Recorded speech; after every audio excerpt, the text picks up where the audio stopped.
Who helps dentisting humans, dentists, survive, thrive, and not cry in the real world of dentisting? This is Paul, Dr. Nacho, founder of Dental Nachos and Dentist Job Connect. And you're going to hear from my amazing friends, sponsors, key resources on how they help dentists do the three things all dentists try to do: increase success, decrease stress, and most of all, reduce the number of times they feel like crying inside a day. We have an awesome event coming up in Philadelphia. Just text Smithson to 215-543-6454 to see one of the best dentists on planet Earth, Dr. Jason Smithson. He's coming to Philadelphia from the UK. We won't mention the outcome of the Revolutionary War while he's here. No, I'm just joking. I might mention it 5 or 6 times. But he's coming from the UK to teach us how to be better dentists: inlays, onlays, crowns, veneers, and more. You do not want to miss it. Just text Smithson to 215-543-6454. I'm ready for my first guest when they're ready to come up. So even though I know many of my guests, I'm going to ask this guest to introduce themselves and what they do to help dentists cry less inside. Hey, Paul, I'm Alan Stern. My company is called Better, Richer, Stronger. I am a rewired and refired, but never retired dentist.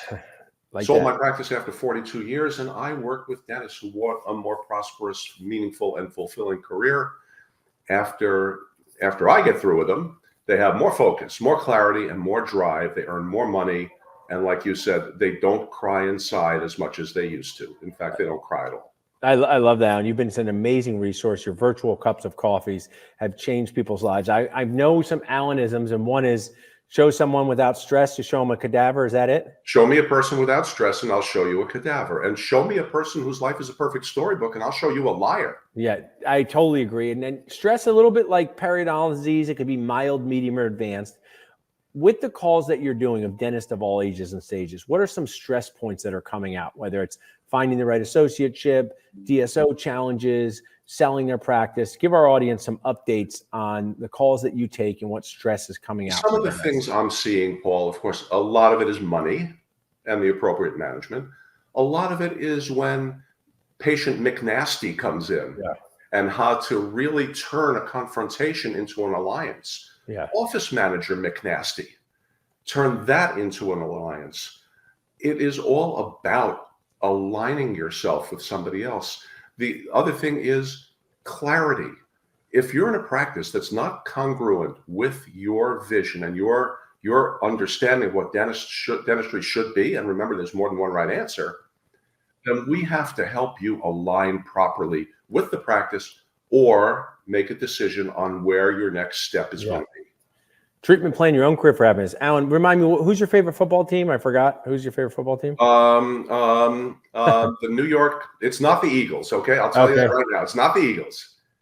It's I'm a New York sports fan. New York. So whether we go Jets or Giants, both having some struggles, but we see during a football game, there is friction, right? There's friction, which is normal, but sometimes that boils over into toxicity. Give our audience, what should they be thinking about, whether they're the office manager, the associate, some keys to knowing that they're not in a toxic environment? Because I know you deal with people who are in toxic environments. So someone's listening saying, is this the environment I'm in? Give them some tips on that. What we have to understand is that we are here for one purpose and one purpose only, and that is the human being on the other side of those instruments.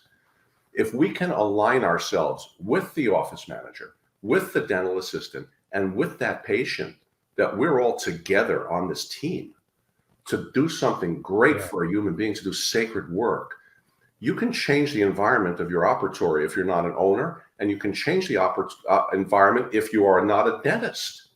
If we just refocus on that why and get our heads out of the sand and stop seeing it as a production factory. We've got to earn money, Paul. We've got to bring into the practice more money than they're paying us. For sure. We got to bring in more money than we're paying ourselves if we're owners. But we got to do it the right way, and a way that re-emphasizes the meaning of the word doctor. Love that. Well, I'm thrilled to have you as a friend, part of our community. What do you have coming up next? People can text Stronger to 215-543-6454. But before you finish up, tell us, what do you have coming up next? My group coaching on the ride is for young dentists. We get together twice a month for an hour, and we talk about things like this. And what you don't know, big surprise, big announcement. Kevin Tallman, the CEO of Mango, and I are going to be conducting a little bit of a business growth symposium later. Awesome.